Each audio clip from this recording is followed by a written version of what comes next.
Now let us talk about ASCII codes. As we know, machines do not understand any character or decimal numbers.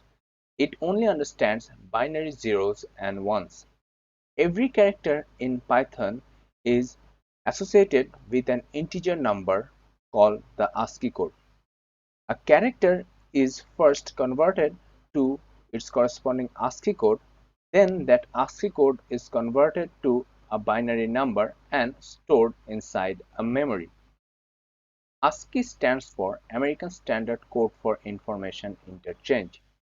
It is a code for representing any character typed using keyboards as numbers assigned from 0 to 127. It means every character that we write using our keyboard has a corresponding integer value. For example, capital A has an ASCII value of 65. Capital B has an ASCII value of 66. Lowercase a has an ASCII value of 97. Lowercase b has an ASCII value of 98, and so on. That means every character has a corresponding ASCII value that we call the ASCII code. Now we can convert any character, or we can see the ASCII value of any character using the function ORD, and place the character inside the ORD function. Also, we can convert any integer number to its corresponding character using the function chr and put the integer number inside the chr function.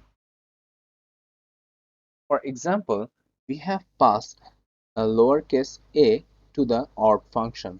This function will give us the ASCII code corresponding to the letter lowercase a, which is 97.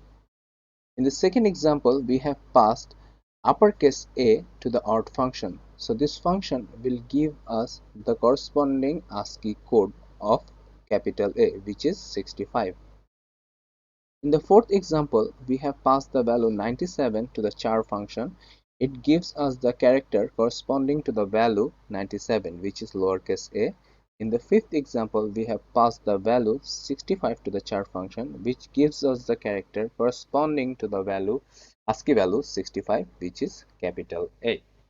This is how we can convert an integer to its corresponding character, also convert a character to its corresponding ASCII code.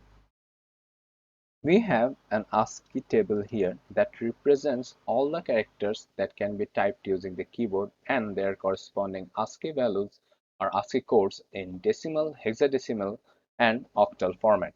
You do not need to remember the ASCII codes of all the characters, but you should remember the ASCII codes of the following characters, and they are capital A, capital Z, lowercase a, lowercase z, character 0, and space. If you know the ASCII codes of these characters, you can find the ASCII codes of most of the characters that you use inside your string. There are some basic string functions here. Please go through the descriptions of each of these functions to understand how they work. Also, you can go through the examples given in the next slide.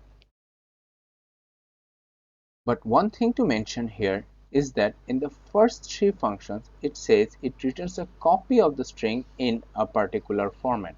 Now, why does it say it returns a copy of the string? In the first part of Introduction to Strings, we have seen that strings are immutable. That means once a string is created, the characters of that string cannot be changed. So when we call the lower function, actually a copy of the main string is created where all the letters are turned to lowercase. Then that copy is returned to us. The main string remains as it was before. Also, in case of the upper function, a copy of the main string is created where all the letters are turned uppercase. Then that copy of the string is returned to us. The main string remains as it was before. We can see examples of basic string functions here. Please go through the code line by line and its corresponding output and relate it with the description you have seen in the previous slide. This will help you understand the basic working principle of each function better. If you want to know all the attributes and methods that are available under the string class, you can use the dir function. If you pass a string inside the dir function, it will show you all the attributes and functions that are available under the string class. You can go to this link to know about them and how they work. As a sum up, I can say that if we have a substring inside a string that is surrounded by double quotes, we can use skip sequence to treat those quotes as part of our string. Strings and numbers are formatted using the format function. This helps us to show the output in a particular format. Every character in Python has a corresponding integer representation known as the ASCII code. String class has a lot of methods to make our work easy. We can use the dir function to see all the attributes and methods available under the string class. In our next lecture, we are going to give a brief introduction to lists and how it works.